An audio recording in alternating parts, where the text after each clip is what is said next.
Everybody, Black Ninja 797 here, and welcome back to Myth Busting Mondays. I hope you guys look forward to today's episode because we have got an epic final myth for you, and the final myth is going to be, can you cut a smoker's tongue by using the stage fireworks on the Dark Carnival finale? So I think this is probably the most unique one yet about cutting the smoker's tongue. That's been one of the most reoccurring myths as of late. So keep them coming because I'll be more than happy to keep doing them. But yeah, guys, if you end up enjoying today's video, please drop a like, comment, subscribe, follow, and all that beautiful stuff.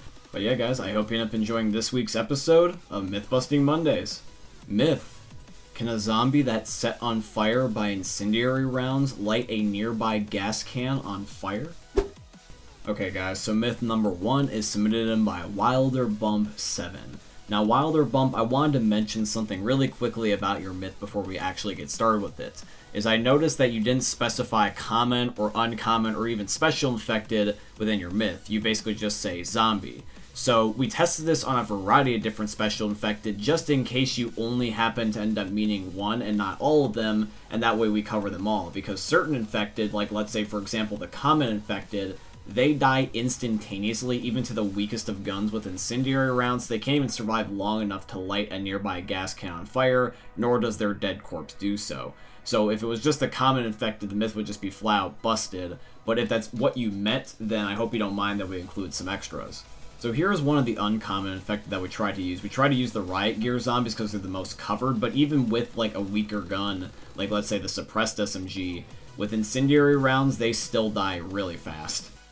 Now with certain special infected, such as the Charger and the Tank, where they have a lot more HP, this is where we start to get our best results. But as you can see, even with the Charger directly standing in front of the gas can, or even on top of it sometimes, they did not end up lighting the nearby gas can on fire. Instead, they just kept the fire to themselves. But we didn't just want to give up at the Charger because there's just sometimes things with the game that are unexplainable and only certain things work. For example, how a few episodes back, when we were trying to see a special infected could ride the roller coaster on Dark Carnival, the only one that we could get to work with was the Spitter for some unknown reason. So we decided that we just test all the special infected, and as you guys can see, Smoker, Hunter, Charger, all these guys are just not lighting it on fire. They only instead get burnt.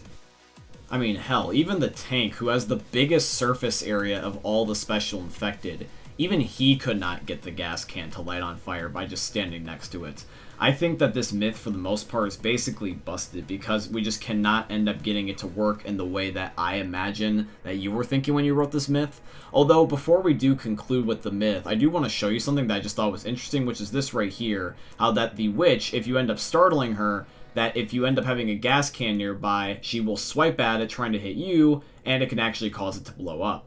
And the thing is, this also wasn't a fluke either, because we did this again because we took notice of it, and it happened every single time. But since this wasn't the way that you worded the myth, I'm just going to still label it as busted, but I did want to show this part at the end, just so that way you knew that technically this does exist, and if you were trying to look for any sort of reason for a special infected to blow up the gas can, you can at the very least use the witch strategy that we found. But at the end of the day, the myth is busted. Myth: does fall damage scale with difficulty in Back 4 Blood? Okay guys, so myth number 2 is going to be submitted in by Tyler. Now this is pretty straightforward. We're just going to be playing on Recruit, then Veteran, and then Nightmare for Back 4 Blood, all on the exact same chapter, which is going to be the very beginning of Evansburg, or the Devil's Return, and we're just going to be jumping off of a particular spot where there is a decent jump, and seeing what the base fall damage is on the lowest difficulty, and then going up and up and up and up, and even if it's a 1% HP difference, I am still going to label this myth as confirmed. And this is the location that we're going to be testing this on, which is going to be the infamous ladder spot that is here right before the safe room. So if you take a look at my HP now, you will see that it's currently at 169. However though, when I jump in a second, because you can't just fall, otherwise you will not take any fall damage at all, you will see that I go from 169 to 165 HP, meaning that I'm losing 4 HP every single jump. Now here we are on another session where we're playing on Veteran mode, and you can see that I lose 1 more HP than I do on Recruit mode when I'm playing on Veteran. It's a minute difference, but it did change. And then finally we have Nightmare difficulty, where I go from 51 HP to 45 HP, making it a 6 HP jump, or another single HP difference. So from our findings, we found out that, at least from where we were jumping, that on Recruit difficulty you lose 4 HP, on Veteran difficulty you lose 5 HP, And on Nightmare difficulty, you lose 6 HP, which is a single HP difference every single time that you make the game more difficult. Now, your results may vary compared to ours because you might get different corruption cards that may affect your fall damage, you might be running a card deck that might affect your fall damage, or you might be running a certain character and jumping from a certain spot that may affect your fall damage. But from difficulty standpoint, at the very least, this myth is confirmed. The difference is slim to none, but there is a difference, which means that myth number 2 is confirmed. Myth: can you kill a tank with the blades on the plane in Dead Air's finale? Okay guys, myth number 3 is submitted in by Azure Productions. So what we're going to do is that we're going to be placing staircases right near the blades of the plane on Dead Air's finale, the one that we specifically get rescued by. I am going to no-clip while Drages tries to walk him into the blades by having the tank's AI follow him, and just see if the blades function like some of the other helicopters in the other maps. Believe it or not, this was the hardest myth of this episode. The tank AI just did not want to work with us. He would like clip in and out of the plane, he would try to climb in between the stairs, around the stairs, and sometimes he would just chase after Drages. But you can see here at moments that the tank does indeed walk through the plane blades, he just doesn't end up getting killed by them instantaneously. Now see, for me personally, I was going into this myth thinking that it was going to be confirmed because all the other helicopters that we've tested have done this before, but for some reason, not this one, which I thought was interesting. So this myth is actually busted. The Dead Airplane specifically is the only one we've ran into personally that has actually not managed to kill a special infected. It probably is something to do with the game coding, how that certain blades may function as a cutscene, or rather a dynamic event instead of a physical and tangible object. Kind of like how, for example, certain vehicles can run you over in Left 4 Dead, whereas others will just go through you. Myth: can you get over 300 fuel points on your flamethrower in Back 4 Blood? Okay guys, so myth number 4 is submitted in by Glabursco. So for those of you guys that don't know, within the last DLC, Back 4 Blood added in a flamethrower, which is a really cool wonder weapon that you can get. And the base amount of flamethrower ammo that you can end up having in Back 4 Blood is going to be 300, so we're going to be seeing if we can go over that in this myth. So for the myth, we need to see if we can get at least 301 or higher. Now, with Back 4 Blood, you can end up filling up the flamethrower with gasoline cans and or propane tanks. Now, the thing is, though, is that each propane tank and gasoline can is going to end up being 100 ammo per can, which means that to fill this up from empty, you would need 3 whole gas cans or propane tanks or a mixture of the two. So this is how I'm going to test the myth. I'm going to shoot over 100 rounds of ammo from the flamethrower, so that way it's under 200. I'm going to fill it up with another gas can.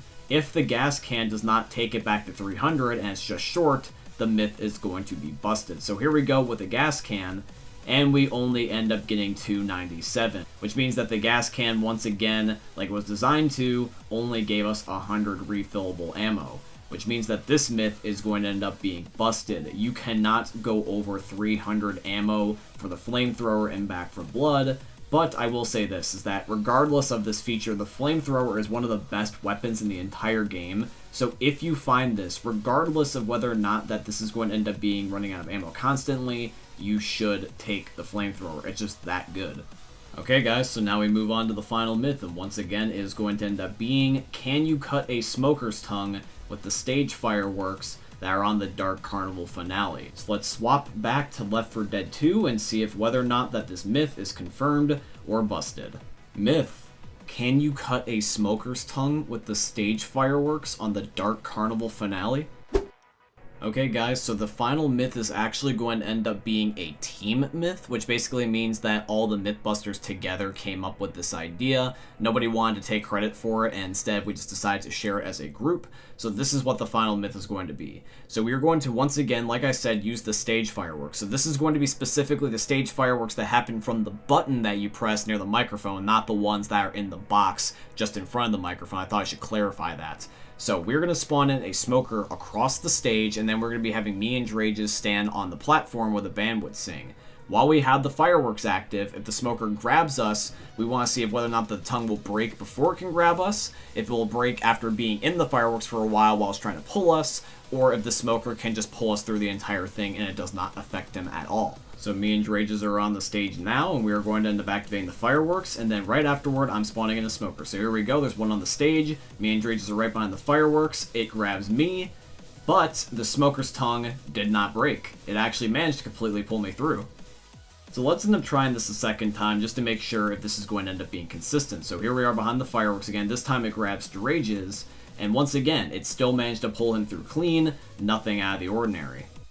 Okay, so let's do this one more time and see if the third time is the charm. So me and Drages are once again back on the stage. The smoker is ready and we'll grab one of us shortly. And as you guys can see from the footage, it grabs Drages. But just like attempt 1 and 2 and all the other attempts that we're just not including within the final video, this tongue is just indestructible and does not break from the fireworks. So the final myth of the episode is going to end up being busted. The stage fireworks on the finale of Dark Carnival do not break the smoker's tongue, but at the end of the day it's a-okay because this really doesn't affect the game that much. But yeah guys, that's going to be it here for today's episode of Myth Busting Mondays, and I do truly hope you guys end up enjoying it. If you did, please consider dropping a like, comment, subscribe, follow, and all that beautiful stuff. If you would like to financially support the channel, I would tremendously appreciate if you guys could go check out my Patreon. It's always linked down below in all my YouTube video descriptions. Please also use my supporter creator code BlackNinja797 in all caps in the Fortnite and Epic Games item shops, because Epic is my very first sponsor and they are sponsoring today's video, so shout out to Epic Games. But yeah guys, I hope you end up enjoying seeing another YouTube video from the most geek YouTubers we're ever going to see. Thank you for watching guys, I love all of you, and peace out. Hey meme lords, Jesus here, and you better have enjoyed that video there by the eternal god Daddy Ninja. You should probably subscribe too, or the mighty Moab will come for your balls. If you enjoyed the video, you might like it too, and give me the memes. Flash, bang, boom! While you're screaming your demise on the microphone. Sounds like Nick's like taking a massive shit.